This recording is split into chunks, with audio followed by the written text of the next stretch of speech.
Hello, my name is Willie White, and I am doing a reaction on the Orange Couch series. Um, the presentation I watched this evening was a young lady named Thulebone. I think that's how you pronounce her name. And as she spoke, I was very inspired by the love and the compassion that she experienced from her family, from her brother, her mother, and her father. Um, the one thing that stands out in this particular episode is the impact of the father leaving the family system. There wasn't a whole lot of dysfunction in the beginning, and then the father stepped out on the mother, and then there were some things that took place that as a result the family separated. And the young lady made a very profound statement that I have heard in the mouths of many young ladies whom I have come across in my line of work, that said that every man that looked to, I needed to see my father. And so I speak and I teach that in any child's life, in the life of any child, I don't care what the foundation of the father is the most important man in any person's life, whether he be a positive influence or a negative influence. As a positive influence, dad is always someone who is you're going to look to, you're going to look up to, you're going to emulate. If he is negative, then I hear time and time again individuals make the statement that I don't want to be like him, so I'll do everything. I live my life opposed to him. Either way, he shapes my response. He shapes my reaction, and that is with men or young ladies.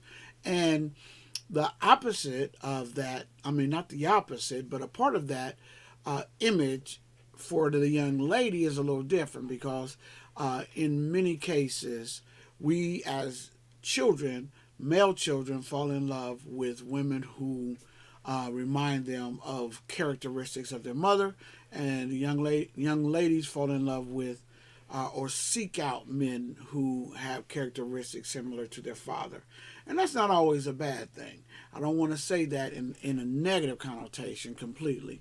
But Miss Thulebone looked for love, and she found what um, appeared to be a positive relationship until it went south.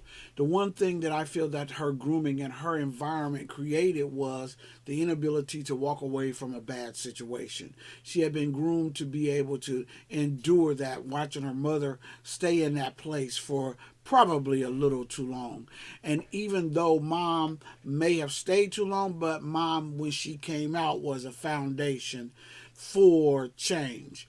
Family is first. Family is your first place of strength, your first place of safety, or it should be. And I'm grateful that this young lady was able to find that there.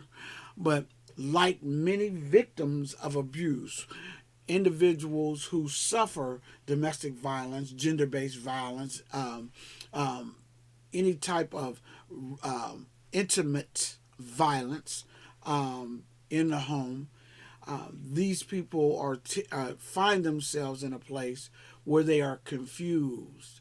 When the person who perpetrates violent behavior against you is someone who says in the next voice that I love you, and you are looking for love in all the wrong places, then it becomes one of those inner conflicts that you find yourself battling to get out of.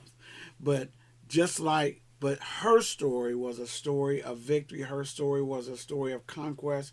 As she came out, she gave back to individuals, and she started an organization where she can mentor women. I love the statement that she's finding her place as a woman, finding out that she can be a different type of woman. And in that, no person has the right to make you feel any kind of way but love during the process of intimacy. I find it interesting that even though the violence of the last sexual encounter that she encountered with her boyfriend, she continues to verbalize it as a willing participant. But anytime someone violently harms your body, it is abuse, it is rape, and it is not allowed.